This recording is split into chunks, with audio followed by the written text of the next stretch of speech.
उसमें weed control करते हैं बूटा क्लोर से, बटीला क्लोर से, बोतल में उसको हल्का छिट्टा लगाना है, जैसे उसी में करते हैं। तो ये मतलब उसके बाद क्या होता है कि बारिश शुरू हो जाती है और पानी बहुत ही कम ज़रूरत पड़ती है धान को भी। पानी खड़ा करने की कोई ज़रूरत नहीं है।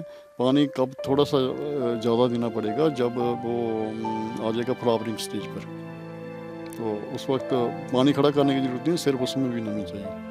तो ये है मेथड धान के लिए। इसको हम बोलते हैं हवा मुक्त, नमी युक्त, पानी मुक्त, लेबर मुक्त जाने की भी हुआ है। तो ये बेसिकली इसके अंदर तकरीबन 80% तो पानी की सेविंग है। मोर देन 80% कम, इससे ज़्यादा हो जाएगा। और यानी कि इसमें फ़ायदा ही फ़ायदा है, नुकसान नहीं है कोई भी। ये है नेचुरलाइजेशन ऑफ पैडी कल्टीवेशन। तो इसको इस पर आना ही होगा, फिर बात बनेगी, नहीं तो पंजाब का पानी ख़त्म हो जाएगा और हमारी जो कृषि है वो भी साथ ही ख़त्म हो जाएगा। और जीवन को, जो जीवन है ना, उसकी होंद को ही एक बहुत बड़ा ख़तरा है अब, तो इसको बचाने की ज़रूरत है। तो बेसिकली जो पैडी और वीट की 2 क्रॉप कल्टीवेशन रही है, अगर कोई नहीं छोड़ना चाहता और एमएसपी मिलने की वजह से फिर भी पैडी करना चाहता है, तो एटलीस्ट वो पानी को बचाने के लिए केमिकल फर्टिलाइज़र पेस्टिसाइड के कम यूसेज के लिए और अंडरग्राउंड वाटर की डिप्लीशन को बचाने के लिए ये वाली ऐसा टेक्निक अपनी जगह पे लगा सकता है। वो उसको यही अडॉप्ट करनी होगी, फिर ही बचाव होगा, नहीं तो गड़बड़ हो जाएगी बहुत ज़्यादा। तो आज हम जब यहाँ पर आए तो आपने हमें अभी दिखाया कि यहाँ पे मल्टी वेजिटेबल फार्मिंग भी हो रही है और हमारे पीछे अभी हम देख रहे हैं इतने बड़े लंबे लंबे गन्ने भी, इतने गन्ने भी लगे हुए हैं। तो जो ये टेक्निक है आपकी मल्टी बेडिंग की, जो कन्वेंशनली एक जगह पे सांप के बजाय आपने अलग अलग बेड बना रखे हैं, इसके बारे में भी थोड़ा बताएं। हाँ जी इंद्रप्रीत जी, हम इसको बोलते हैं जंगल का सिद्धांत। ये है, असल में दो कंसेप्ट हैं। एक है नेचुरलाइजेशन ऑफ एग्रीकल्चर, यानी कि खेती का कुदरतीकरण, कृषि का प्रकृतिकरण। और दूसरा है कंसेप्ट ऑफ क्रॉप बायोडाइवर्सिटी, जंगल का सिद्धांत। जैसे जंगल में हम देखते हैं ना, वहाँ पर एक टाइप की वेजिटेशन नहीं मिलेगी, बक टाइप की वेजिटेशन होती है। जैसे एक गांव में एक दुकानदार भी चाहिए, एक डॉक्टर भी चाहिए, एक दर्जी भी चाहिए ना, ऐसे ही सारी कम्युनिटी, मिस्त्री भी चाहिए ना, एक ऐसी सारी कम्युनिटी इकट्ठी होकर एक गांव को चलाती हैं। ऐसे ही इसमें है, जो नेचर ने बनाया हुआ है। एक दूसरे की हेल्प करते हैं, जो प्लांट्स हैं, जो क्रॉप्स हैं। तो वो हमको देखना होगा कि कौन सी क्रॉप किस क्रॉप में लेनी चाहिए, नहीं इंटर क्रॉपिंग कैसे करनी चाहिए। तो ये सब इसमें लगा हुआ है, आपने ये जहाँ पर देख सकते हो पीछे। तो इसमें प्याज भी है, इसमें मिर्ची भी है और इसमें कैबेज भी है, यानी कि 3 फसलें हैं एक साथ। तो इसमें यदि मान लीजिए कि ये इतना फ़ायदा देता है किसान को कि यदि प्याज का रेट कम है तो हो सकता है कैबेज का रेट अच्छा हो, यदि कैबेज का रेट डाउन है तो हो सकता है मिर्ची का अच्छा रेट लग जाए। ऐसे ऐसे यानी कि हमारे पास एक डाइवर्सिटी है, हैं डाइवर्सिफाई करना चाहिए हमारे खेत में। ये है क्रॉप बायोडाइवर्सिटी इन एग्रीकल्चर के विच। तो इसमें क्या करते हैं हम, एक ना इसमें जो जीवन के 5 तत्व है ना, उसका भी हम इसमें कारगर प्रबंधन करते हैं, जुडिशियस मैनेजमेंट करते हैं। जैसे आपने देखा है कि जो हमारी जितनी भी क्रॉप्स हैं, वो उसका जो रेजिडेंस है या बसेरा है वो ऊपर है, नीचे नहीं है कोई फसल। और जो पानी है, पानी को पानी के नेचर के मुताबिक, उसके स्वभाव के मुताबिक हम नीचे रखते हैं इसको, क्यों पानी नीचे को बहता है ना, पानी को नीचे रखते हैं।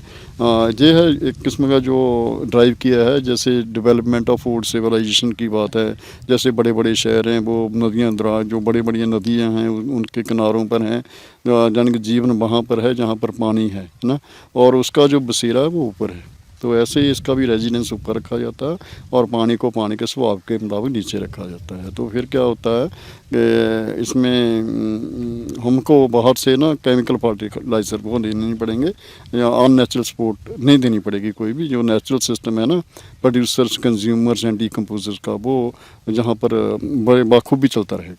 तो इससे एक तो वाटर कंजर्वेशन भी हो जाएगी और साथ में सॉइल एनरिचमेंट और सॉइल कंजर्वेशन भी हो जाएगी। नहीं, सब कुछ होगा इसमें। इसमें जो हमारी सॉइल है वो उसकी फर्टिलिटी जीयर बाई जीयर बढ़ती रहेगी, साल दर साल बढ़ती रहेगी। और इसमें पानी की सेविंग बहुत ही ज़्यादा है, कम नहीं, बहुत ज़्यादा। तो इसमें हम बीज से ही लगाते हैं, जो भी को फसल लगाते हैं। इसको बोलते हैं कृषि का कुदरतीकरण, कृषि का प्रकृतिकरण।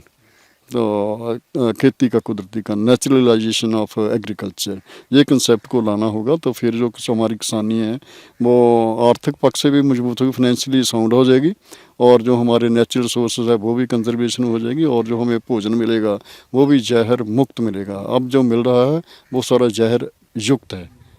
तो इसमें अवतार जी जो ये सारे इश्यूज हैं, जहाँ पे चाहे इन्वायरमेंट के इश्यूज हों या जो किसान भाई हैं उनकी आर्थिक व्यवस्था के इश्यूज हों, तो इन सारी टेक्निक से चाहे वो पैडी कल्टीवेशन करें या वो ऐसे multi fruits and vegetables cultivation करें, तो इसकी अवेयरनेस ज़्यादा से ज़्यादा लोगों तक पहुँचे, तो इसके लिए आप क्या क्या उपराले मतलब कैसे कर रहे हैं ये सब?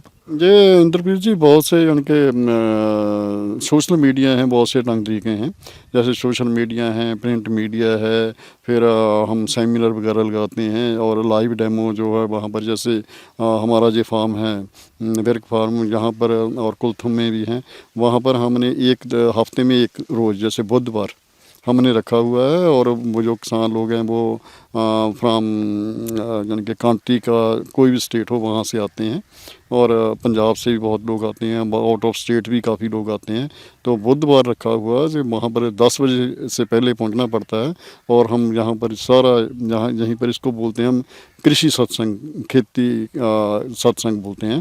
तो जो ये समझाया जाता है, किसी का कोई क्वेश्चन होता है, उसमें कोई किसी कोई शंका होती है किसान को, वो सारी उनकी निवृत्ति की जाती है, पूरा अच्छी तरह से समझाने की कोशिश की जाती है कि ऐसे करो, ऐसे करो, ऐसे करो।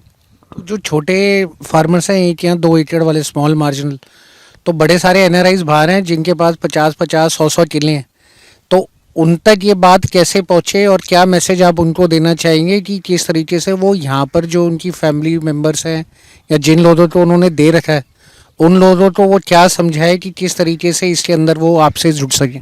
जो हमारे एनआरआईज ब्रदर्स हैं, जो जितने भी ये भाई हैं हमारे, इनका पंजाब की डेवलपमेंट में बहुत बड़ा योगदान है, और ये हमेशा ही चिंतित रहते हैं कि हमारा जो पंजाब है इसका बचाव कैसे हो, इसका वातावरण कैसे अच्छा हो, इसकी ज़मीन की उपजाऊ शक्ति को जो खोरा लग रहा है वो कैसे इसको बचाया जाए, इसका जो पानी है वो कैसे बचे, ये सब मुद्दे हैं। और इसका जो हमारा प्रोड्यूस है वो जहर मुक्त गैस हैं, वो ये सारी प्रॉब्लम्स हैं, इसको हल करने के लिए इनको इन लोगों को आगे आना होगा। जैसे मान लीजिए भाई वो ऐसा करें कि जो वहाँ पर पैडी की कल्टीवेशन हो रही हैं उन लोगों को बोलो भाई आप पैडी कल्टीवेशन मत करो, जो ट्रांसप्लांटेशन वाला मेथड है उससे, क्योंकि वो अगेंस्ट नेचर है।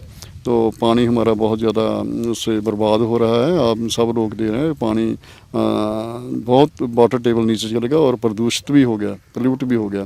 तो ये सब बचाने के, और ज़मीन की जो उपजाऊ शक्ति उसको भी बहुत बड़ा खोरा लगा है। हमारी जो ज़मीन है उसकी फर्टिलिटी डिक्रीज़ हो रही है। तो इसको सबको हल करने के लिए थोड़ा थोड़ा जो ना, जैसे मान लीजिए 1 एकड़ है, 2 एकड़ हैं, उसमें ये वाला जो मेथड है ना कृषि का कुदरतीकरण, नेचुरलाइजेशन ऑफ एग्रीकल्चर, इसको अप्लाई करके देखा जाए तो डेमो प्लॉट लगाने की ज़रूरत होगी। तो जहाँ जो लोग पैडी ASR ढंग से लगाएंगे तो उन लोगों को भी समझाने की ज़रूरत है, उसमें उनमें अवेयरनेस लाने की ज़रूरत है। उनको बोलो कि आप 1 एकड़ में या 2 एकड़ में थोड़े में ज़रूर करो, और उसके लिए उसका जो ना रेंट वगैरह है वो थोड़ा सा कम कर देंगे, उनको इंसेंटिव मिले। तो यदि ये लोग करने एक बार शुरू हो गया तो फिर तो बहुत जल्दी रिप्लेस हो जाएगा जो ट्रांसप्लांटेड पैडी है बाई ASR। तो जो आज ਅਸੀਂ ਦੇਖਿਆ ਕਿ ਕਿਸ ਤਰੀਕੇ ਸੇ ਜਿਹੜੇ ਬੜੇ ਸਾਰੇ ਮਸਲੇ ਹੈ ਪੰਜਾਬ ਐਗਰੀਟੇਰੀਅਨ ਕ੍ਰਾਈਸਿਸ ਦੇ, ਤੇ ਉਹਦੇ ਵਿੱਚ ਅਗਰ ਚਾਹੇ ਤੁਸੀਂ ਪੈਡੀ ਕੰਟੀਨਿਊ ਕਰਨਾ ਚਾਹੁੰਦੇ ਹੋ ਤਦ ਆਲਟਰਨੇਟਿਵਲੀ ASR ਟੈਕਨੀਕ ਜਿਹੜੀ ਡਾਕਟਰ ਅਵਤਾਰ ਸਿੰਘ ਜੀ ਨੇ ਇਜਾਦ ਕੀਤੀ ਹੈ ਉਹ ਤੁਸੀਂ ਇੰਪਲੀਮੈਂਟ ਕਰ ਸਕਦੇ ਹੋ, ਜਾਂ ਅਗਰ ਤੁਸੀਂ ਚਾਹੁੰਦੇ ਹੋ ਕਿ ਬਈ ਆਲਟਰਨੇਟਿਵਲੀ ਮਲਟੀ ਫਰੂਟ ਜਾਂ ਮਲਟੀ ਵੈਜੀਟੇਬਲ ਫਾਰਮਿੰਗ ਕਿਸ ਤਰੀਕੇ ਦੇ ਨਾਲ ਕਰੀ ਜਾ ਸਕਦੀ ਹੈ ਤਾਂ ਕਿ ਪ੍ਰੋਡਕਟਿਵਿਟੀ ਵੀ बढ़े, इनपुट कॉस्ट कम हो ਤੇ ज़्यादा प्रॉफिट बचे, तो वो भी एक विकल्प है टू पैडी वीट कल्टीवेशन ਦੇ। ਤੇ ਅੱਜ ਅਸੀਂ ਇੱਥੇ ਆਏ ਹਾਂ ਤੇ ਕੰਟੀਨਿਊ ਰੱਖेंगे ਅਸੀਂ ਸਾਡਾ ਸਫ਼ਰ, ਔਰ ਵੀ ਅਵਤਾਰ ਜੀ ਦੇ ਨਾਲ ਅੱਗੇ ਗੱਲਬਾਤ ਕਰਾਂਗੇ।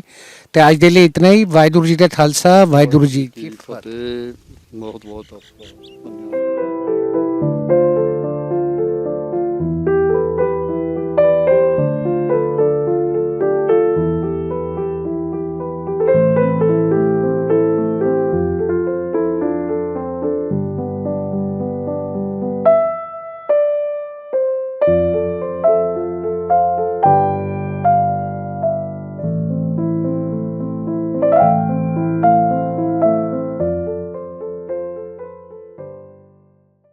ਦੇਖੋ ਹੁਣ ਅਸੀਂ ਇੱਕ ਨਵੀਂ ਮੁਹਿੰਮ ਸ਼ੁਰੂ ਕੀਤੀ ਹੈ ਪੰਜਾਬ ਵਿੱਚ, ਉਹ ਪੰਜਾਬ ਦਾ ਪਾਣੀ ਤੇ ਪੰਜਾਬ ਦੀ ਜ਼ਮੀਨ ਨੂੰ ਬਚਾਉਣਾ।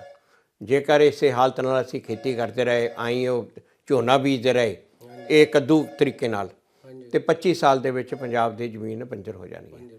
ਤੇ ਇੱਥੇ ਗਾਲਾਂ ਕੱਢ ਕੇ ਇੱਥੇ ਆਪਾਂ ਭਗਵੰਤ ਮਾਨ ਨੂੰ ਗਾਲਾਂ ਕੱਢ ਲੈਂਦੇ ਹਾਂ, ਮੋਦੀ ਨੂੰ ਗਾਲਾਂ ਕੱਢ ਲੈਂਦੇ ਹਾਂ, ਉਹਦੇ ਨਾਲ ਸਾਡੀ ਜ਼ਮੀਨ ਥੋੜ੍ਹਾ ਬਚਣੀ ਹੈ। ਪਿੱਛੇ ਜੇ ਮੈਂ ਸ਼ੁਰੂ ਕੀਤੀ ਹੈ ਕੰਪੇਨ, ਉਸ ਦੇ ਵਿੱਚ ਮੇਰੀ ਜ਼ਮੀਨ ਮੇਰੀ ਜ਼ਿੰਮੇਵਾਰੀ। ਜ਼ਮੀਨ ਤਾਂ ਮੈਂ ਆਪਣੀ ਬੰਜਰ ਆਪਣੇ ਪੁੱਤਾਂ ਨੂੰ ਦੇ ਰਿਹਾ, ਉਹ ਭਗਵੰਤ ਮਾਨ ਦਾ ਤੇ ਮੋਦੀ ਦਾ ਕੀ ਵਿਗੜਨਾ। ਆਪਾਂ ਆਪਣੀ ਜ਼ਿੰਮੇਵਾਰੀ ਸਮਝ ਲਈਏ। ਦੇਖੋ ਹੁਣ ਤੱਕ ਲੋਕ ਕਹਿੰਦੇ ਆ ਜੀ ਵਿਕਲਪ ਨਹੀਂ ਸੀ, ਹੁਣ ਝੋਨੇ ਦਾ ਇੰਨਾ ਝੋਨਾ ਹੀ, ਮਤਲਬ ਕਿ ਇਹ ਨਹੀਂ ਕਿ ਝੋਨਾ ਬੰਦ ਕਰ ਦਿਓ, ਝੋਨੇ ਨੂੰ ਬੀਜਣ ਦਾ ਤਰੀਕਾ ਹੀ ਆ। ਪਿਛਲੀ ਵਾਰੀ ਮੈਂ ਸਾਰੇ ਪੰਜਾਬ 'ਚ ਅਸੀਂ ਜਾ ਕੇ ਸੈਮੀਨਾਰ ਕਰਾਇਆ। ਝੋਨੇ ਨੂੰ ਬੀਜਣ ਦਾ ਤਰੀਕਾ ਹੈ ASR ਵਿਧੀ ਨਾਲ ਬੀਜਣਾ। ਉਹਦੇ ਤਰੀਕੇ ਨਾਲ ਜਿੰਨਾ ਲੋਕਾਂ ਨੇ ਬੀਜਿਆ, ਮੈਂ ਉਹਨਾਂ ਕੋਲੇ ਗਿਆ, ਜਾ ਕੇ ਉਹਨਾਂ ਦੀਆਂ ਵੀਡੀਓਜ਼ ਵੀ ਪਾਈਆਂ ਆਪਣੇ ਫੇਸਬੁੱਕ 'ਤੇ। ਸਭ ਨੇ ਕਿਹਾ ਕਿ ਜੀ ਕੱਦੂ ਨਾਲੋਂ ਜ਼ਿਆਦਾ ਸਾਨੂੰ ਫਾਇਦਾ ਰਿਹਾ। 7-8 ਹਜ਼ਾਰ ਦਾ ਤਾਂ ਪਹਿਲਾਂ ਹੀ ਬਚ ਜਾਂਦਾ। ਉਹਦੇ 'ਚ ਖਾਦ ਵੀ ਨਹੀਂ ਪਾਉਣੀ ਪੈਂਦੀ, ਉਹਦੇ 'ਚ ਜਿਹੜਾ ਪਨੀਰੀ ਲਗਾਉਣੀ ਉਹਦੇ ਪੈਸੇ ਬਚਦੇ ਆ। 7 ਉੱਥੋਂ ਬਚ ਜਾਂਦਾ। ਉਦੋਂ ਬਾਅਦ ਝਾੜ ਵੀ ਲਗਭਗ ਕੱਦੂ ਜਿੰਨਾ ਹੀ ਆਉਂਦਾ। ਮਤਲਬ ਕਿ ਇਹੀਆਂ ਜਿਹੜੀਆਂ ਚੀਜ਼ਾਂ ਕਰਨ ਵਾਲੀਆਂ ਨਾ। ਦੂਜੀ ਖੇਤੀ ਦਾ ਤਰੀਕਾ ਇੱਕ ਅਸੀਂ ਹੋਰ ਮਾਡਲ ਦਿੱਤਾ। ਹੁਣ ਮੈਂ ਆਪਣੇ ਪਿੰਡ ਖੇਤੀ ਦਾ ਮਾਡਲ ਸੈੱਟ ਕਰਨ ਲੱਗਾ। ਮੈਂ ਜਾ ਕੇ ਉੱਥੋਂ ਹੁਣ ਖੁਦ ਖੇਤੀ ਕਰਨੀ ਹੈ, ਜਾ ਕੇ ਉੱਥੇ ਪਿੰਡ ਵਿੱਚ ਉਹ ਕਰਕੇ ਦਿਖਾਣੀ ਆ। ਉਹਦੇ 'ਚ 20% ਪਾਣੀ ਲੱਗਦਾ, 80% ਪਾਣੀ ਦੀ ਬਚਤ ਆ। ਨਾਲੇ ਖਾਦ ਉਹਦੇ 'ਚ ਨਾਮੂਲੀ ਜ਼ਰੂਰਤ ਹੈ, ਫਰਟੀਲਾਈਜ਼ਰ ਕੈਮੀਕਲ ਪਾਉਣ ਦੀ ਲੋੜ ਨਹੀਂ। ਉਹ ਖੇਤੀ ਉਸ ਪਾਸੇ ਨੂੰ ਜਾਈਏ, ਨਾਲੇ ਝਾੜ ਨਹੀਂ ਘਟਦਾ, ਆਮਦਨ ਡੇਢੀ ਹੁੰਦੀ ਆ। ਮਤਲਬ ਕਿ ਹੁਣ ਉਸ ਪਾਸੇ ਨੂੰ ਕਿਉਂ ਨਹੀਂ ਜਾਂਦੇ? ਜਿਹੜੇ ਤੁਹਾਡੇ NRI ਵੀਰ ਕਹਿੰਦੇ ਹੋ, ਤੁਸੀਂ ਆਪਣੀਆਂ ਜ਼ਮੀਨਾਂ 'ਚ ਆਪਣੇ ਠੇਕੇ ਵਾਲਿਆਂ ਨੂੰ ਕਿਉਂ ਨਹੀਂ ਇਹ ਕਰਦੇ? ਮੈਂ ਮੇਰੀ ਇਹ ਫੇਸਬੁੱਕ 'ਤੇ HS ਫੂਲਕਾ ਦੇ ਉੱਤੇ ਕਿੰਨੀਆਂ ਹੀ ਵੀਡੀਓਜ਼ ਪਈਆਂ। ਡਾਕਟਰ ਅਵਤਾਰ ਸਿੰਘ ਫਗਵਾੜੇ ਵਾਲੇ, ਫਗਵਾੜਾ ਗੁੱਡ ਗਰੋਪ ਸਿਸਟਮ, ਸਾਰਿਆਂ ਨੂੰ ਪਤਾ, ਸਾਰਾ ਮੀਡੀਆ ਜਾ ਕੇ ਕਵਰ ਕਰ ਚੁੱਕਿਆ। ਤੁਸੀਂ ਕਿਉਂ ਨਹੀਂ ਜ਼ੋਰ ਦਿੰਦੇ ਇਸ ਪਾਸੇ ਨੂੰ? ਜਿਹੜਾ ਤੁਸੀਂ ਇਹਨਾਂ ਨੂੰ ਬਾਬਿਆਂ ਨੂੰ ਪੈਸੇ ਦੇਈ ਜਾਂਦੇ ਹੋ, ਤੁਸੀਂ ਪੋਲੀਟੀਸ਼ੀਅਨ ਨੂੰ ਪੈਸੇ ਦੇਈ ਜਾਂਦੇ ਹੋ। ਜਿਹੜੀਆਂ ਤੁਹਾਡੀਆਂ ਜ਼ਮੀਨਾਂ ਆਪਣੇ ਠੇਕੇ ਵਾਲ ਨੂੰ 5-5 ਹਜ਼ਾਰ ਰੁਪਏ ਛੱਡ ਦਿਓ ਭਾਈ, ਕਿੱਲੇ ਦਾ 5,000 ਰੁਪਇਆ ਛੱਡ ਦਿਓ। ਉਹਨੂੰ ਕਹਿ ਭਾਈ ਨਾ ਕੱਦੂ ਨਹੀਂ ਕਰਨਾ, ਉਹਨੂੰ ਕਹਿ ਤੂੰ ਖੇਤੀ ਇਸ ਤਰੀਕੇ ਨਾਲ ਕਰਨੀ ਹੈ। ਉਹ ਬੈੱਡ ਬਣਾ ਕੇ ਵੀ ਕਰਦੇ ਆ ਜੀ, ਸਿਰਫ ਬੈੱਡ ਦੇ ਉੱਤੇ ਖੇਤੀ ਕਰਦੇ ਆ। ਪਾਣੀ ਸਿਰਫ ਖਾਲੀਆਂ 'ਚ ਦੇਣਾ, ਤਰ ਨਹੀਂ ਕਰਨਾ। ਮਤਲਬ ਕਿ ਐਸੇ ਆਪਣੇ ਹਾਲ ਕੀ ਆ ਕਿ ਜੀ ਪਾਣੀ ਦੀ ਕੀਮਤ ਹੀ ਨਹੀਂ ਸਮਝਦੇ। ਬਿਜਲੀ ਹੈਗੀ ਆ ਸਰਕਾਰੀ, ਕੱਢੀ ਜਾਓ। ਮਤਲਬ ਕਿ ਇਹ ਚੀਜ਼ ਅਸੀਂ ਸੋਚਦੇ ਹੀ ਨਹੀਂ ਕਿ ਮੇਰੀ ਜ਼ਮੀਨ ਦੇ ਥੱਲੇ ਪਾਣੀ ਵੀ ਤਾਂ ਮੇਰਾ। ਉਹ ਤਾਂ ਸੋਚਦੇ ਹੀ ਨਹੀਂ ਇਸ ਪਾਸੇ ਨੂੰ। ਇਹ 'ਚ NRI ਦਾ ਬਹੁਤ ਵੱਡਾ ਇਹ 'ਚ ਸਾਥ ਹੋ ਸਕਦਾ। ਤੁਸੀਂ ਇਹ ਬਚਾ ਸਕਦੇ ਹੋ। ਗੱਲ ਪੰਜਾਬ ਦੀ ਆਪਾਂ ਬਾਅਦ 'ਚ ਕਰ ਲਾਂਗੇ। ਆਪਣੀ ਜ਼ਮੀਨ ਨੂੰ ਭਾਈ ਆਪਣੀ ਨੂੰ ਬਚਾ ਲਓ। ਜੇ ਤੁਸੀਂ ਆਪਣੇ ਠੇਕੇ ਵੱਲ ਨੂੰ ਕਹਿੰਦੇ ਆ ਨਾ ਕਿ ਮੈਂ 5,000 ਛੱਡ ਰਿਹਾ, ਉਹ ਤੁਹਾਡੀ ਇਨਵੈਸਟਮੈਂਟ ਆ। ਨਹੀਂ ਆ ਜਿੰਨਾ ਠੇਕਾ ਆਉਂਦਾ ਨਾ ਤੁਹਾਨੂੰ, ਇਹ 15 ਸਾਲ ਤੱਕ ਇਹ ਵੀ ਨਹੀਂ ਆਉਣਾ। ਜੇ ਜ਼ਮੀਨ ਬੰਜਰ ਹੋਊਗੀ ਕੌਣ ਲਊਗਾ, ਕੌਣ ਠੇਕਾ ਕਰੂ? ਤੁਸੀਂ ਸਿਆਣੇ ਹੋ, ਤੁਹਾਨੂੰ ਇਹ ਇਨਵੈਸਟਮੈਂਟ ਕਰ ਲਓ 5,000 ਰੁਪਏ ਸਾਲ ਦੀ ਆਪਣੀ ਜ਼ਮੀਨ ਨੂੰ ਬਚਾਉਣ ਲਈ।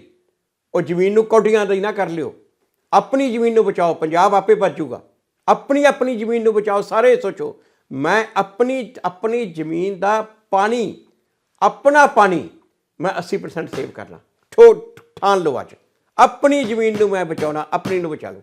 ਪੰਜਾਬ ਨੇ ਆਪਣੇ ਆਪ ਸੁਧਰ ਜਾਣਾ, ਆਪਣੇ ਆਪ ਬਚ ਜਾਣਾ। ਬੜਾ ਰੀਜ਼ਨ ਰਹੇਗਾ ਸਰ ਕਿ ਜਿਹੜੀ ਫੂਡ ਬਾਸਕਟ ਸੀ ਤੇ ਹੁਣ ਕੈਂਸਰ ਬੈਲਟ ਇਨ ਵਰਲਡ ਮੈਂ ਤਾਂ ਕੋਈ ਕੈਮੀਕਲ ਜੋ ਕਰ ਜਾਂਦੇ। ਹੁਣ ਇਹ ਐਸਾ ਵਧੀਆ ਸਿਸਟਮ ਹੈ ਡਾਕਟਰ ਅਵਤਾਰ ਸਿੰਘ ਨੇ ਦਿੱਤਾ। ਮੈਂ ਤੁਹਾਨੂੰ ਦੱਸਾਂ, ਮੈਂ ਤਾਂ ਕਹਿੰਦਾ ਉਹ ਬੰਦੇ ਦੇ ਤੁਸੀਂ ਪੈਰ ਧੋ ਕੇ ਪੀਓ ਨਾ। ਐਸੀ ਚੀਜ਼ ਯੂਨੀਵਰਸਿਟੀਆਂ ਫੇਲ ਹੋ ਗਈਆਂ, ਯੂਨੀਵਰਸਿਟੀਆਂ ਨੂੰ ਨਹੀਂ ਪਤਾ। ਇਹੋ ਜਿਹਾ ਵਧੀਆ ਉਹਨੇ ਸਿਸਟਮ ਦਿੱਤਾ। ਹੁਣ ਮਤਲਬ ਕਿ ਤੁਹਾਡੇ ਕੋਲ ਟਾਈਮ ਨਹੀਂ ਐਕਸਪਲੇਨ ਕਰਨ ਦਾ। ਉਹ ਮਤਲਬ ਕਿ 2-2 3-3 ਫਸਲਾਂ ਇਕੱਠੀਆਂ ਬਚਵਾਉਂਦੇ ਆ। ਪਾਣੀ ਦੀ 80% ਬਚਤ ਨਾਲ। ਜਿਹੜੀ ਖਾਦ ਆ ਉਹ ਪਹਿਲੇ ਦੂਜੇ ਸਾਲ ਲੋੜ ਪੈਂਦੀ ਆ, ਕਿਉਂਕਿ ਜ਼ਮੀਨ ਨੂੰ ਆਦਤ ਪਈ ਵੀ ਆ। ਹਾਂ ਤੇ ਪਰ ਉਸ ਤੋਂ ਬਾਅਦ ਤੀਜੇ ਚੌਥੇ ਸਾਲ ਤੋਂ ਬਾਅਦ ਲੋੜ ਹੀ ਨਹੀਂ ਪੈਂਦੀ। ਅਤੇ ਜੇ ਤੁਸੀਂ ਉਹ ਵਧੀਆ ਰੂੜੀ ਪਾਤੀ ਤਾਂ ਉਹਦੀ ਵੀ ਲੋੜ ਨਹੀਂ, ਖਾਦ ਦੀ ਵੀ ਲੋੜ ਨਹੀਂ ਪੈਣੀ। ਪੈਸਟੀਸਾਈਡ ਵੀ ਕਿਉਂਕਿ ਆਸੇ ਪਾਸੋਂ ਆ ਜਾਂਦਾ ਨਾ, ਜੋ ਸੁੰਡੀ ਆਸੇ ਪਾਸੋਂ ਆ ਜਾਣੀ ਆ, ਉਹ ਵੀ ਦੇਸੀ ਤਰੀਕੇ ਹੈਗੇ ਆ। ਮਤਲਬ ਕਿ ਸਾਰੇ ਦੇ ਸਾਰੇ ਉੱਥੇ ਤਰੀਕੇ ਪਏ ਆ। ਉਹਦੇ ਨਾਲ ਜਿਹੜਾ ਉਹਨਾਂ ਨੇ ਨਰਮਾ ਬੀਜਿਆ, ਨਰਮਾ ਉਹਨਾਂ ਨੇ ਬੈੱਡਸ 'ਤੇ ਬੀਜਿਆ, ਉਹ ਨਰਮੇ ਨੂੰ ਸੁੰਡੀ ਵੀ ਨਹੀਂ ਲੱਗੀ। ਔਰ ਇੱਕ ਨਰਮੇ ਦੀ ਇੱਕ ਹੁਣ ਅੱਜ ਮਤਲਬ ਕਿ ਇੱਥੇ ਤੁਹਾਨੂੰ ਅੱਜ ਮੈਂ ਤੁਹਾਡੇ ਸਾਰੇ NRI ਨੂੰ ਕਹਿਣਾ ਚਾਹੁੰਦਾ, ਇੱਕ ਨਰਮੇ ਦੀ ਇੱਕ ਛੜੀ ਦੇ ਉੱਤੇ 680 ਟਿੰਡੇ। ਸੁਣਿਆ ਕਦੇ? 680 ਟਿੰਡੇ ਇੱਕ ਛੜੀ ਦੇ ਉੱਤੇ। ਇਹ ਕੁਛ ਆ। ਨਾਲ ਹੁਣ ਸੁੰਡੀ ਵੀ ਨਹੀਂ ਲੱਗੀ, ਕਿਉਂਕਿ ਉਹ ਤਰੀਕਾ ਇਹੋ ਜਿਹਾ ਬਣਾਉਣ ਦਾ। ਤੇ ਆਪਾਂ ਕਿਉਂ ਨਹੀਂ ਇਸ ਪਾਸੇ ਨੂੰ ਜਾਂਦੇ ਜੀ? ਕਿਉਂ ਨਹੀਂ ਇਸ ਪਾਸੇ ਨੂੰ ਜਾਂਦੇ? ਹਾਂ, ਤੇ ਜੇਕਰ ਆਪਾਂ ਨਹੀਂ ਜਾਂਦੇ ਤਾਂ ਕਸੂਰਵਾਰ ਕਿਸੇ ਹੋਰ ਨੂੰ ਨਾ ਕਿਹੋ। ਕੋਈ ਸਰਕਾਰਾਂ ਨਹੀਂ ਕਸੂਰਵਾਰ, ਆਪਾਂ ਖੁਦਾਂ ਭਾਈ ਆਪਣੇ ਆਪ ਆਪਣੀ ਜ਼ਮੀਨ ਨੂੰ ਤਬਾਹ ਕਰਨ ਲਈ ਖੁਦ ਜ਼ਿੰਮੇਵਾਰ ਹਾਂ। ਹਾਂ, ਤੇ ਸਰ ਤੁਸੀਂ ਅੱਜ ਸਾਡੇ ਨਾਲ ਇਤਨਾ ਕੁਝ ਸਾਂਝਾ ਕੀਤਾ ਤੇ ਮੈਂ ਉਮੀਦ ਕਰਦਾ ਕਿ ਜਿਹੜੇ ਲੋਕ ਹੈ ਥੋੜਾ ਇਨਸਪਾਇਰ ਹੋਣਗੇ ਤੇ ਉਹ ਬੇਸਿਕਲੀ ਹੈਂਡ ਹੋਲਡਿੰਗ ਦੇ ਵਿੱਚ ਆਪਣੀ ਕੌਮ ਨੂੰ ਪ੍ਰਾਇੋਰਟੀ ਤੇ ਲੈਣਗੇ ਤੇ ਜਿਹੜਾ ਤੁਹਾਡਾ ਜਜ਼ਬਾ ਹੈ ਉਹ ਜਜ਼ਬਾ ਵੀ ਯੂਥ ਵਿੱਚ ਜ਼ਰੂਰ। ਮੈਂ ਤਾਂ ਕਹਿੰਦਾ ਕੌਮ ਨੂੰ ਭਾਈ ਬਾਅਦ ਚ ਲੈ ਲਓ, ਪਹਿਲਾਂ ਆਪਣੇ ਆਪ ਨੂੰ ਤਾਂ ਲੈ ਲਓ, ਆਪਣੇ ਪਰਿਵਾਰ ਨੂੰ, ਆਪਣੀ ਜ਼ਮੀਨ ਤਾਂ ਆਪਣੇ ਆਪ ਨੂੰ ਤਾਂ ਲੈ ਲਓ। ਜੇ ਪੰਜਾਬ ਦਾ 80% ਬੰਦਾ ਇਹ ਸਮਝ ਗਿਆ ਹਾਂਜੀ ਕਿ ਭਾਈ ਮੈਂ ਬਚਣਾ, ਆਪਣੇ ਘਰ ਨੂੰ ਬਚਾਉਣਾ, ਆਪਣੇ ਪਰਿਵਾਰ ਨੂੰ ਬਚਾਉਣਾ ਹਾਂਜੀ ਹੈ, ਤਾਂ ਪੰਜਾਬ ਆਪਣੇ ਆਪ ਬਚੂਗਾ। ਹੁਣ ਅਸੀਂ ਕੀ ਜ਼ਹਿਰ ਖਵਾ ਰਹੇ ਹਾਂ ਆਪਣੇ ਬੱਚਿਆਂ ਨੂੰ, ਕੀ ਦਵਾਈਆਂ ਪਾ ਕੇ ਆਪਣੇ ਬੱਚਿਆਂ ਨੂੰ ਖਵਾ ਰਹੇ ਹਾਂ। ਜਿਹੜਾ ਅੱਜ ਮੈਂ ਤੁਹਾਨੂੰ ਇੱਕ ਗੱਲ ਹੋਰ ਦੱਸਿਆ, ਜਿਹੜੀ ਅੱਜ ਦੇ ਬੱਚੇ ਨਸ਼ੇ 'ਚ ਪੈ ਰਹੇ ਆ, ਉਹਦਾ ਸਭ ਤੋਂ ਵੱਡਾ ਇੱਕ ਕਾਰਨ ਇਹ ਆ ਜਿਹੜਾ ਨਿਊਟ੍ਰੀਐਂਟ ਇੰਬੈਲੈਂਸ। ਇਹ ਤੁਸੀਂ ਸਟੱਡੀਜ਼ ਪੜ੍ਹ ਲਿਓ। ਨਿਊਟ੍ਰੀਐਂਟ ਇੰਬੈਲੈਂਸ ਜਿਹੜਾ ਹੁੰਦਾ ਨਾ, ਉਹ ਅਰਜ ਕ੍ਰੀਏਟ ਕਰਦਾ ਬੋਡੀ ਦੇ ਵਿੱਚ। ਉਹ ਨਿਊਟ੍ਰੀਐਂਟ ਇੰਬੈਲੈਂਸ ਜਿਹੜਾ ਸਾਡਾ ਹੋਇਆ ਵਾ ਕੈਮੀਕਲਸ ਕਰਕੇ ਹੋਇਆ ਵਾ ਤੇ ਆਰਓ ਕਰਕੇ ਹੋਇਆ ਵਾ। ਡਿਸਟਿਲਡ ਵਾਟਰ ਅਸੀਂ ਬੱਚੇ ਪੀ ਰਹੇ ਹਾਂ, ਜਿਹੜਾ ਉਹ ਡਿਸਟਿਲਡ ਵਾਟਰ ਸਾਨੂੰ ਕਿਉਂ ਪੀਣਾ ਪੈ ਰਿਹਾ? ਕਿਉਂਕਿ ਧਰਤੀ ਦਾ ਪਾਣੀ ਅਸੀਂ ਖਰਾਬ ਕਰ ਲਿਆ। ਧਰਤੀ ਦਾ ਪਾਣੀ ਅਸੀਂ ਕਿਉਂ ਖਰਾਬ ਕਰ ਲਿਆ? ਕਿਉਂਕਿ ਅਸੀਂ ਕੈਮੀਕਲ ਉੱਥੇ ਪਾ ਕੇ ਬਰਾਬਰ ਕਰ ਲਿਆ। ਤੇ ਆਪਣਾ ਘਰ ਬਚਾ ਲਓ ਭਾਈ। ਕੌਮ ਦੇ ਬਾਰੇ ਪੰਜਾਬ ਦੇ ਆਪੇ ਸੁਧਰ ਜੂਗੀ, ਕੌਮ ਆਪੇ ਸੁਧਰ ਜੂਗੀ, ਪੰਜਾਬ ਆਪੇ ਸੁਧਰ ਜੂਗੀ। ਆਪਣਾ ਘਰ ਸੁਧਾਰੋ, ਆਪਣੇ ਆਪ ਬਾਰੇ ਸੋਚੋ ਪਹਿਲਾਂ, ਫਿਰ ਦੂਜਿਆਂ ਬਾਰੇ ਗੱਲ ਕਰਿਓ। ਤੇ ਸਰ ਸਾਡੇ ਨਾਲ ਤੁਸੀਂ ਇਤਨੀ ਗੱਲਬਾਤ ਕੀਤੀ ਤੇ ਬੜਾ ਅੱਛਾ ਮੈਸੇਜ ਹੈ ਤੇ ਉਹਦੇ ਲਈ ਬਹੁਤ ਸ਼ੁਕਰਾਨਾ। ਤੁਹਾਡਾ ਬਹੁਤ ਬਹੁਤ ਮਿਹਰਬਾਨੀ ਕਿ ਤੁਸੀਂ ਇੰਨਾ ਟਾਈਮ ਦਿੱਤਾ। ਹਾਂ, ਤੇ ਅੱਜ ਅਸੀਂ ਦੇਖਿਆ ਐਚ.ਐਸ. ਫੁਲਕਾ ਜੀ ਨੂੰ ਤੇ ਇੰਸਪੀਰੇਸ਼ਨ ਹੈ ਉਹ ਸਾਡੀ ਕੌਮ ਦੀ। ਤੇ ਹੋਪਫੁਲੀ ਜਿਹੜੀ ਇਹਨਾਂ ਨੇ ਗੱਲ ਕੀਤੀ ਕਿ ਬਈ ਤੁਸੀਂ ਐਡਮਿਨਿਸਟ੍ਰੇਸ਼ਨ ਜਾਂ ਪੋਲੀਟੀਕਲ ਨੂੰ ਬਾਰ-ਬਾਰ ਜ਼ਿੰਮੇਦਾਰ ਠਹਿਰਾਉਂਦੇ ਰਹੋਗੇ ਕਿ ਅਗਰ ਤੁਸੀਂ ਆਪਣਾ ਖੁਦ ਹੀ ਧਿਆਨ ਰੱਖ ਲਓ, ਆਪਣੇ ਪਰਿਵਾਰਾਂ ਦਾ, ਆਪਣਾ ਜ਼ਮੀਨ ਦਾ, ਤੇ ਪੰਜਾਬ ਜਿਹੜਾ ਹੈ ਸਾਡਾ ਖਿੜਦਾ ਪੰਜਾਬ ਖੁਦ ਹੀ ਬਣ ਜਾਏ। ਤੇ ਸਾਡੇ ਬਣੇ ਰਹੇ। ਵਾਹਿਗੁਰੂ ਜੀ ਦਾ ਖਾਲਸਾ, ਵਾਹਿਗੁਰੂ ਜੀ ਕੀ ਫਤਿਹ।